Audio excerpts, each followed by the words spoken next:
I'm here with Elon Musk, the founder of PayPal and space entrepreneur, electric car entrepreneur, and solar power entrepreneur.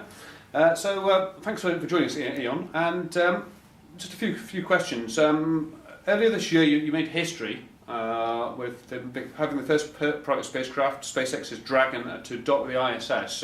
You must be feeling pretty confident now. I feel reasonably good about things, but I don't want to be complacent. We definitely want to keep the pace of the technology progression as rapid as possible. So we want to do lots of launches, which are kind of our bread and butter, and then keep pushing the envelope in parallel on new technology. Okay, and have you identified the causes of the anomalies from the October cargo flight? There was a little bit of issues with the rocket and what have you. It's just a scratch. Just a flash wound. So it won't have any impact on the human-rated Dragon sort of development? No. We actually file flight plans. When we file a flight plan, we file a flight plan with 0, 1, and 2 engines out. Okay. So it wasn't even considered from the Air Force and FAA standpoint. It wasn't actually considered an anomaly because it was one of the prescribed flight plans. Okay. And beyond the Falcon 9, you've got the Falcon Heavy rocket waiting in it was considered an anomaly, but not a failure. Sorry, what I meant to say. Okay, so you have the beyond the Falcon 9, you've got the Falcon Heavy sort of rocket Yes. In development or waiting in the wings. So, what's that all about? And is there really sort of a market for it? Because satellites seem to be getting kind of a lot smaller these days. So, well, I think they're getting smaller and bigger. So on the small side, you got companies like Sorry, which I used to be an investor in until it was acquired. I certainly admire what they're doing in small satellites. And then on the big side, you've got the big geosynchronous satellites, where particularly for places that have a limited number of geostationary spots, they actually want the satellite to be as big as possible. So I think you've got this bifurcation going to both big and to small, but probably with fewer medium. Okay.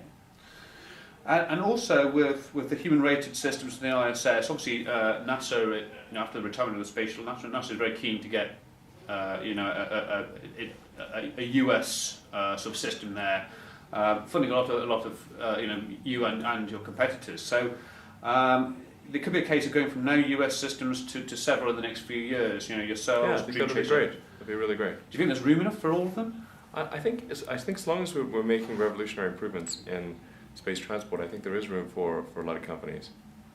But we really need to get to rapidly and completely reusable rockets. Just as is the case with aircraft. I mean, aircraft are rapidly and completely reusable. They have a maintenance cycle and everything, but basically you put fuel in and fly it again, and you can land a 747 and take off, an hour and a half later, and you should be able to do that with rockets too. Okay. And if you do that, then the cost would come down so dramatically that I think we could find many uses for rockets. Okay. And can you give us an update on the Air Launch Strato Launch system that was announced last year? You're partnering there. You're going to do the rocket launch bit. What's that all about, and where does it kind of fit into your sort of family of rockets launches? Well, that's definitely not one of our main initiatives, and I think there's likely to be some changes in that program, but nothing I could comment on myself. Okay. Right. And you've also dropped hints of a more powerful rocket engine under development. Raptor or MCT, people seem to be talking about. What does MCT stand for, and is that right? Every now and again I sort of just throw something out just for fun.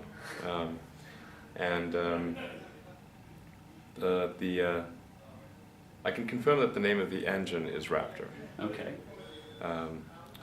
And I'd like to announce maybe some details about the engine next year. Okay. But perhaps what's even more interesting is the spaceship that's attached to. Okay. And does the M in MCT stand for anything to do with Mars or Martian or? Okay. To leave a little, you show a little leg, not all of it. Okay. You've also got a vertical landing system, the Grasshopper, in development.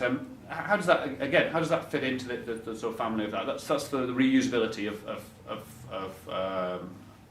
rockets.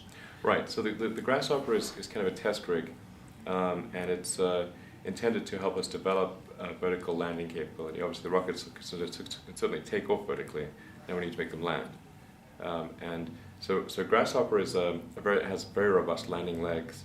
It's designed to be able to take very orthonomical landings. It's got a Falcon 9 version 1 stage, and combined with the Merlin 1D engine that would go on the next generation Falcon 9. So it's sort of a hybrid vehicle of past and future technologies. We'll use it to sort of figure out a bunch of things, and then next year we'll upgrade to the actual flight design of Falcon 9, the next generation Falcon 9. Okay.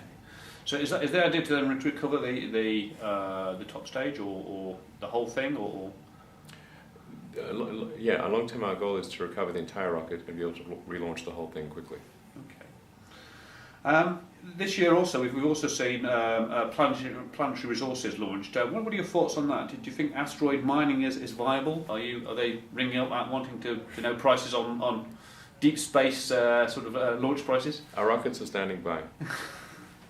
I think there's potentially some market for mining asteroids as a kind of a refueling station on the way to Mars and other places. I don't see. I'm not convinced that there's the case for taking, say, platinum or something that's found in an asteroid and bringing that back to Earth.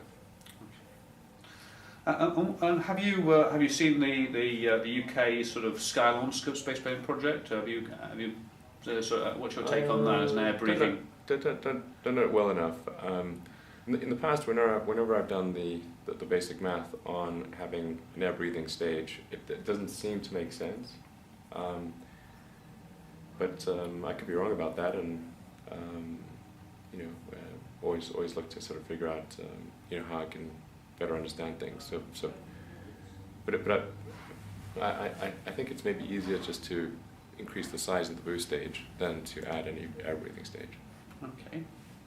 And you've obviously famously said you want to retire on Mars, which fantastic ambition. Is it something that you've got a team at sort of SpaceX actively working on? Are they kind of looking at spaceships and HABs and what have you? Designing the Musk retirement home? Right.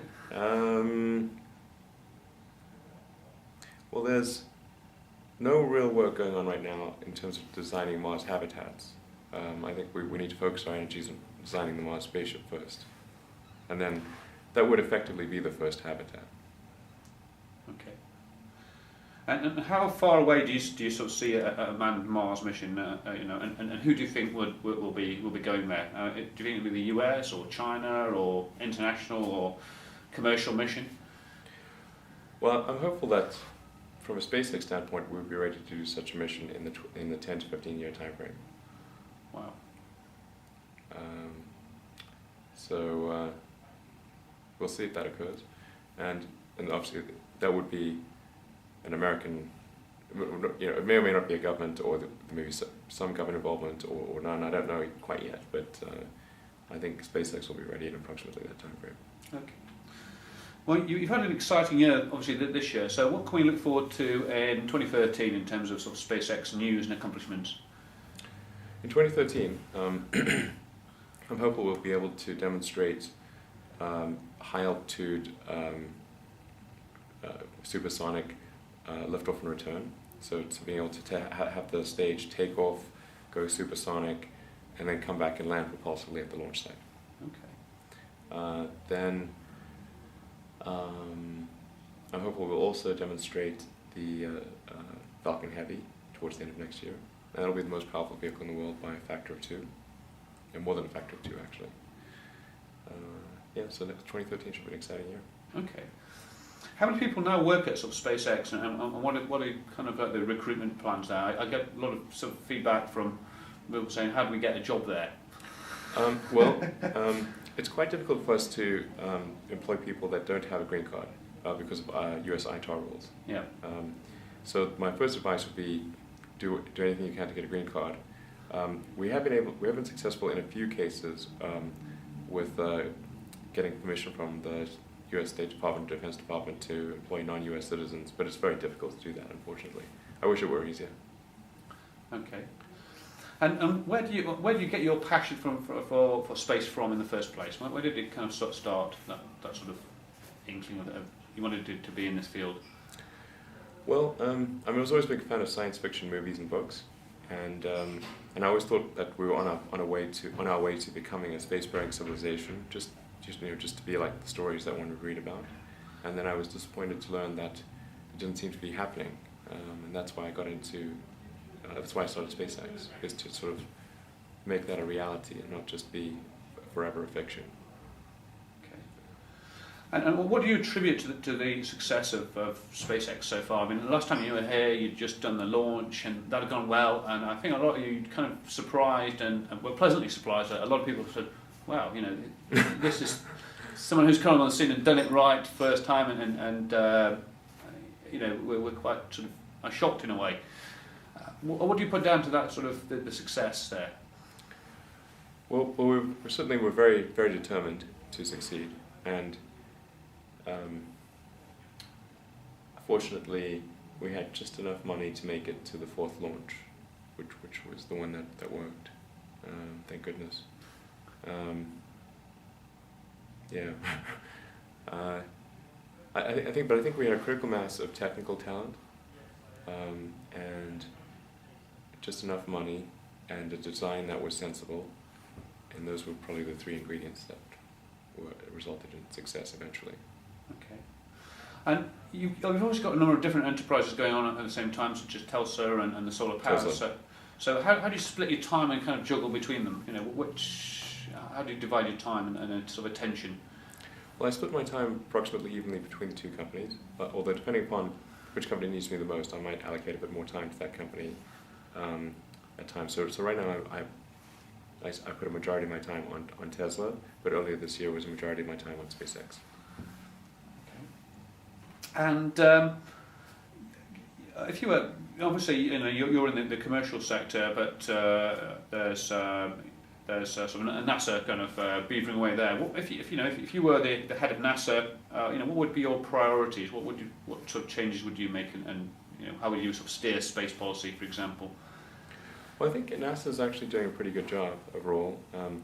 They've been very pro commercial space, and I really have nothing but good things to say about what NASA's doing. Okay. And another thing that's sort of been mentioned as well as Mars is something called Hyperloop, which right. I don't know is it aerospace, or is it a train system, or? It's funny. It's a sort of a combination of electric and aerospace. Okay. It's. I'd like to publish something before the end of the year, hopefully.